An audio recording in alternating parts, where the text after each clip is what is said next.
Hello guys, welcome to my channel Harry blogs. Guys, ఈ 1 lakh earning series అన్నది నేను complete చేశానా లేదా ఈ రోజైతే నేను వీడియోలో అయితే చెప్తాను, ఓకేనా? ఒకవేళ కంప్లీట్ చేయకపోతే ఎందుకు చేయలేదు, ఏ ప్రాబ్లం వల్ల చేయలేదు అన్నది నేను క్లియర్గా ఎక్స్ప్లెయిన్ చేస్తాను ఈ వీడియోలో మాత్రం. గైస్, లిటరల్లీ నేను డైలీ వీడియోస్ పెట్టకపోయినా సరే నాకు సపోర్ట్ ఇచ్చినందుకు మీకు చాలా అంటే చాలా thank you so much. So ఇప్పుడు నేను డైరెక్ట్గా మ్యాటర్లోకి అయితే వెళ్ళిపోతున్నాను. ఈ మంత్లో నేను వచ్చేసి 31 days ఉంటే నేను 30 days అయితే నేను వర్క్ వెళ్ళాను అనమాట. లిటరల్లీ ఈ వర్క్లో మాత్రం నేను 100% ఎఫర్ట్ అనేది నేను పెట్టా. 1 lakh ఎర్నింగ్ సిరీస్లో అయితే నేను చాలా విషయాలు తెలుసుకున్నాను. నాకు ఏమర్థమైందంటే మనం కష్టపడితే దానికి ఫలితం అయితే వస్తుంది అని చెప్పి నాకు క్లియర్గా అర్థమైంది. కష్టపడకుండా రూమ్లో కూర్చుంటే రూపాయి కూడా రాదు. నేను యాక్చువల్గా ఇప్పుడు వరకు మంత్లోని 30 days ఉంటే అందులో ఒక 25 days లేకపోతే 24 days నేను డ్యూటీకి వెళ్ళేవాడిని, మిగతావన్నీ హాలిడేస్ పెట్టేసేవాడిని. కానీ ఈ మంత్ మాత్రం ఎలాగైనా సరే ఒక ఛాలెంజ్ అయితే నేను తీసుకున్నాను కాబట్టి రీచ్ అవ్వాలని చెప్పి నేను చాలా అంటే చాలా ట్రై చేశాను. లిటరల్లీ నా బ్యాడ్ లక్ ఏంటంటే మరి అవ్వలేదు. సో ఎందుకు అవ్వలేదు ఏంటి అవన్నీ నేను ఎంత చేశానో అన్నది మొత్తం డిస్ప్లేతో సహా ఈరోజు నేను క్లియర్గా మీకు చెప్పబోతున్నా.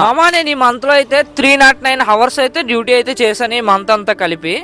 అంటే ఓవరాల్గా ఒక రోజుకి ఒక 10 hours అనమాట. నేను 12 hours కూడా చేయొచ్చు, 12 hours చేస్తే కంప్లీట్ అయితే అవుతుంది. కానీ ఎందుకంటే ఇక్కడ ఎండలు కూడా చాలా ఎక్కువ ఉన్నాయి, సో దానివల్ల నేను చేయలేకపోయేవాడిని. డ్యూటీకి ఒక కొన్నిసార్లు బాగోపోయినా సరే డ్యూటీకి వెళ్ళేవాడిని, ఎందుకంటే ఎలాగైనా సంపాదించాలి, ఎలాగైనా చెయ్యాలి. కానీ మై బ్యాడ్ లక్ అవ్వలేదు. ఈ మంత్లో నేనైతే 309 hours మళ్ళీ 331 orders అయితే నేను చేశాను అనమాట. అయితే 3355 dirhams అయితే మనం ఎర్న్ చేసాం అనమాట. దీనికి వచ్చేసి తలబాత్ ఇన్సెంటివ్కి మనం క్వాలిఫై అయిపోయాము. ఆ ఇన్సెంటివ్ ప్రైస్ వచ్చేసి 341 dirhams అయితే మనకి యాడ్ అవుతుంది. ఇంకా టోటల్గా 3696 dirhams అయితే మనం ఎర్న్ చేసాం ఈ మంత్లోని. దీంట్లో నా ఎక్స్పెన్సెస్ పెట్రోల్, రూము, ఫుడ్ ఇవన్నీ పోగా ఎంత మిగులుతుందో నేను క్లియర్గా చెప్తా. ఇప్పుడు పెట్రోల్ కాస్ట్ వచ్చేసి ఈ మంత్లో నేను క్యాలిక్యులేట్ చేసుకున్నాను మామ, నాకైతే ఒక 500 dirhams అయ్యింది. ప్రజెంట్ ఉంటున్న రూమ్ వచ్చేసి 330 dirhams అనమాట. ఇప్పుడు ఫుడ్కి వచ్చేసి ఫుడ్, స్నాక్స్ అండ్ టీ అవన్నీ కలిపి సో ఒక అరౌండ్ ఒక 300 అయితే అయ్యింది. ఇప్పుడు నాకు ఈ రూమ్కి, ఫుడ్కి, పెట్రోల్కి వచ్చేసి 1130 dirhams అయితే మనకు ఖర్చు అయింది అనమాట. ఈ 3696లో 1130 dirhams అన్నది మనం మైనస్ చేద్దాం. మనకైతే మాత్రం 2566 dirhams అయితే మనకి మిగిలింది. జస్ట్ ఇది ఖర్చులన్నీ పోగా మిగిలింది, ఇంటికి పంపించాల్సిన డబ్బులు ఇవి. సో ఇది ఇప్పుడు ఇండియన్ కరెన్సీలో 61,584 రూపీస్ అయితే మనకి, ఇండియన్ రూపీస్ అయితే మనకి మిగిలింది ఈ మంత్లోని. అలాగే ఛాలెంజ్ తీసుకున్నావు కదా నువ్వు, అది ఇది అన్నావు కదా, నీకు కంప్లీట్ చేయలేదు ఎందుకు అని చెప్పి మీరు అడగొచ్చు.